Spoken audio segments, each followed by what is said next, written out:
Assalamualaikum warahmatullahi wabarakatuh. Nama saya Arta Dehi, Prodi Sistem Informasi semester 4. Baik, di sini saya akan menjelaskan materi sistem berorientasi objek mengenai Object Oriented Analysis and Design. Langsung saja, di sini ada software design engineering. Yang pertama, desain itu mengumpulkan kebutuhan stakeholder, keperluan bisnis, dan pertimbangan teknologi untuk memformulasikan suatu produk atau sistem.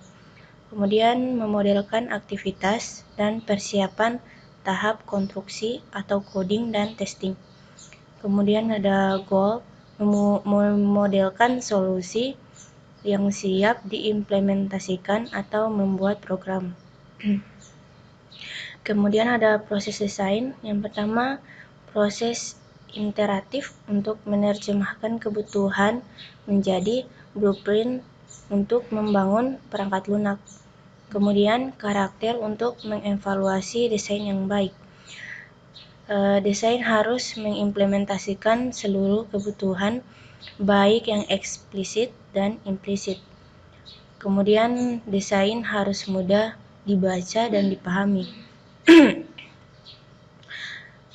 Desain harus menyediakan gambaran lengkap suatu perangkat lunak. Kemudian konsep desain abstraksi. Abstraksi yang pertama, perancangan fokus pada solusi di level lingkungan masalah tanpa dihubungkan dengan detail di level rendah. Kemudian abstrak prosedural, urutan langkah dengan fungsi terbatas dan tertentu. Kemudian abstrak data, koleksi data objek. Di sini abstraksi data dan prosedural. Door, manufaktur, model, number type, swing direction, wake length, number, opening mechanism. Open, detail, cara membuka pintu, berjalan ke pintu, raih gagang pintu, putar gagang pintu, dorong pintu. Diimplementasikan dengan pengetahuan terkait objek. Kemudian konsep desain arsitektur. Arsitektur keseluruhan struktur atau organisasi dari komponen atau modul file, cara komponen berinteraksi, dan struktur data yang digunakan komponen.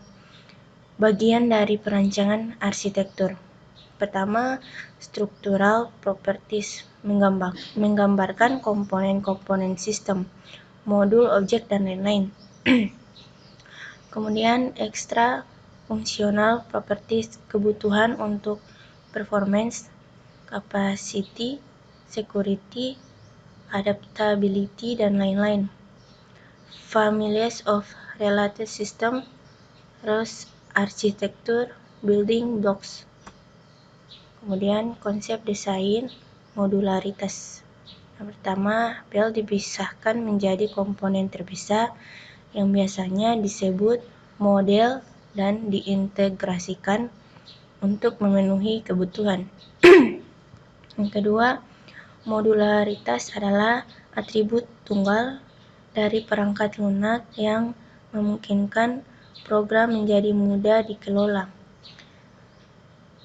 Berikut file monolitik atau suatu program besar disusun dari satu modul, lebih sulit dibuat.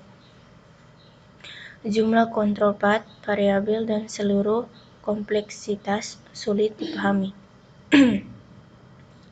Kemudian konsep desain information heading.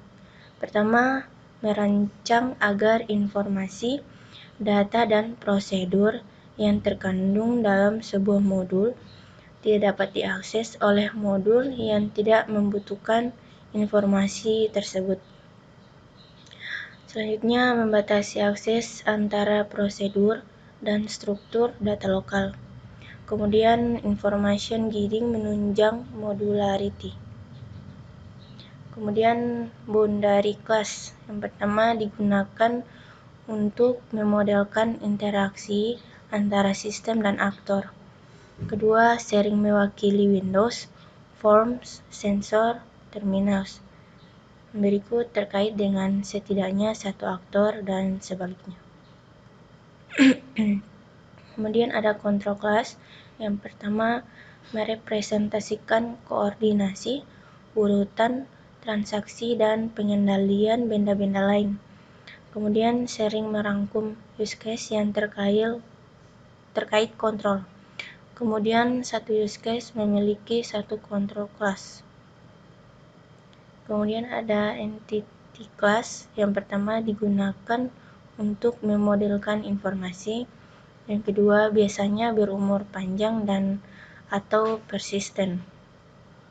Kemudian ada biasanya berasal langsung dari badan usaha, kemudian dapat dibagi oleh batas dan kontrol beberapa kelas.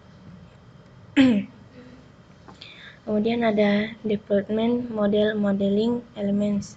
Yang pertama ada node, fisik runtime sumber daya komputasi. Kemudian prosesor mengeksekusi sistem perangkat lunak. Kemudian device perangkat pendukung. Kemudian biasanya dikendalikan oleh prosesor. Connection pertama mekanisme komunikasi, media fisik, protokol perangkat lunak.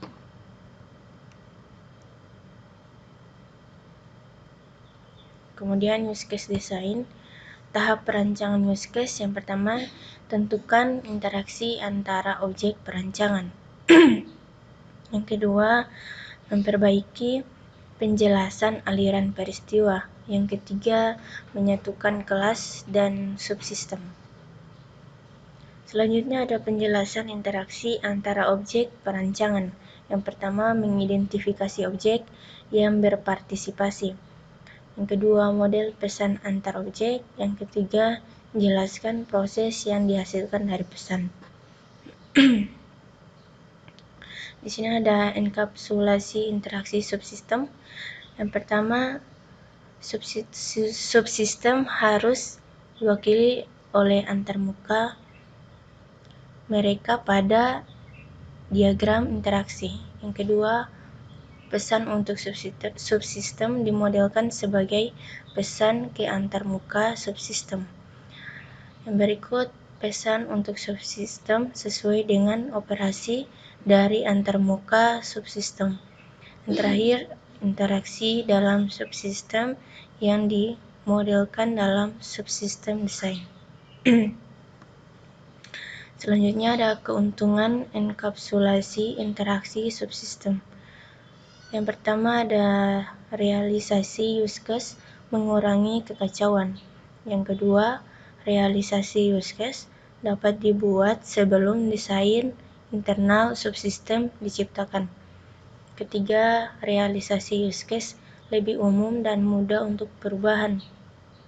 Yang keempat, mendukung pengembangan subsistem paralel.